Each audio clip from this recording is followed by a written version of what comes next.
selamat datang di podcast kita hari ini. Tema yang akan kita bahas adalah hubungan antara budaya Indonesia dan agama Islam. Bagaimana nilai-nilai Islam hadir dalam kebudayaan kita, serta beberapa kasus gesekan antara budaya, agama, dan negara di Indonesia. Saya Rizal Harimurti dari program studi ilmu komunikasi dengan NPM akhir 140, dan rekan saya yaitu saya Yoga Badru Syafar dari program studi manajemen dengan NPM akhir 0066. Bersama teman-teman saya yang ada di sini, mari kita mulai perkenalannya. Perkenalkan, nama saya Gita Amelia Safitri dari Prodi Akuntansi dengan NPM belakang 277. Saya Deswita Syarisadida dari Prodi Manajemen dengan NPM 022. Saya Nabila Maulidia Sarifah dari program studi akuntansi dengan NPM 152. Saya Catherine Berliana dari program studi administrasi bisnis NPM akhir 126. Saya Anggita Narpam Bagio dari program studi manajemen dengan NPM akhir 072. Saya Ilham Dharma Satya dari program studi manajemen NPM akhir 472. Saya Arfi Agisti dari program studi akuntansi dengan nomor NPM belakang 270. Kita pada segmen pertama, yaitu budaya Indonesia di mata agama Islam. Nah, Indonesia mempunyai kekayaan budaya yang luar biasa melimpah, mulai dari tari-tarian, ritual adat, rumah adat, bahkan upacara tradisional. Nah, Islam sendiri adalah agama mayoritas yang ada di Indonesia. Nah, bagaimana sih pandangan Islam terhadap budaya Indonesia yang beragam ini? Mungkin kita bisa menjelaskan. Ya, makasih ya Mas Rizam. Kalau menurut saya ya, pengetahuan saya, Islam itu kan mengajarkan kita untuk menjaga suatu tradisi di mana selagi tradisi itu tidak melanggar aturan Islam. Nah, kalau di Indonesia, budaya lokalnya itu seperti gotong royong dan menghormati orang tua itu sangat dianjurkan.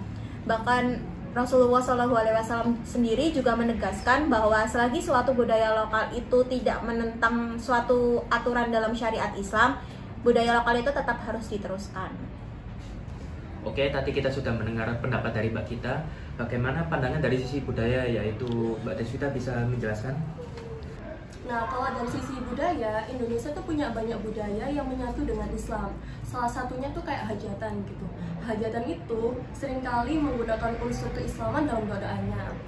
Hal ini mencerminkan adanya sinkretisme budaya dan agama di Indonesia, atau yang biasa kita kenal itu kayak Islam Nusantara gitu. Oke, mari kita masuk dalam segmen kedua, yaitu nilai-nilai Islam dalam budaya Indonesia. Nah, bagaimana nilai-nilai Islam hadir dalam budaya Indonesia? Mungkin Nabila bisa menjelaskan lebih dalam.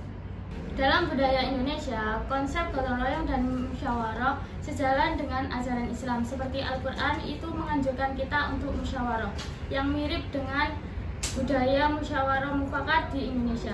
Hal ini memperlihatkan bahwa nilai-nilai Islam dan budaya Indonesia itu sebenarnya saling melengkapi. Betul sekali. Dari sisi hukum dan negara, bagaimana penerapan nilai-nilai ini? Catherine, mungkin bagaimana pendapat Anda? Oke, mungkin kalau dari persepsi hukum, Indonesia ini sendiri tuh udah ada Pancasila sebagai dasar negara, dan di sila pertamanya pun udah menyinggung dan udah mencerminkan seberapa pentingnya agama bahkan dalam prinsip ketuhanan. Jadi nilai dalam Islam kayak misalnya itu keadilan dan musyawarah itu pasti udah ada di sistem hukum Indonesia. Dari situ sendiri kita itu bisa ngelihat kalau negara kita itu benar-benar menghargai peran agama dalam budaya dan masyarakat. Di sini saya akan meneruskan sebagai host. Seiring ada gesekan antara agama, budaya, dan negara, salah satu kasus yang sering kita temui adalah konflik antar tradisi, adat, dan pandangan agama yang ketat. Mungkin Damar bisa menjelaskan. Banyak ritual adat istiadat yang sering bertentangan dengan ajaran agama Islam, seperti yang dituduh syirik. Banyak kelompok-kelompok ajaran Islam yang ingin membenarkan, tetapi itu adalah identitas mereka yang menjadi pertentangan dari pihak yang membenarkan ataupun yang pihak adat istiadat. Menurut Mas Ilham, dari sisi media, bagaimana sih media berperan dalam kasus-kasus ini? Media sangat berperan penting, yaitu sebagai pemicu ataupun peredam. Jika media tersebut menampilkan berita secara tidak objektif, maka akan ada perselisihan ataupun konflik yang lebih besar. Misalnya, ada berita yang tidak jelas mengenai pembangunan suatu tempat ibadah, maka akan terjadi konflik antara umat beragama. Ya, seperti itu. Dari sisi seni budaya, menurut Avery, apakah ada dampak terhadap seniman tradisional?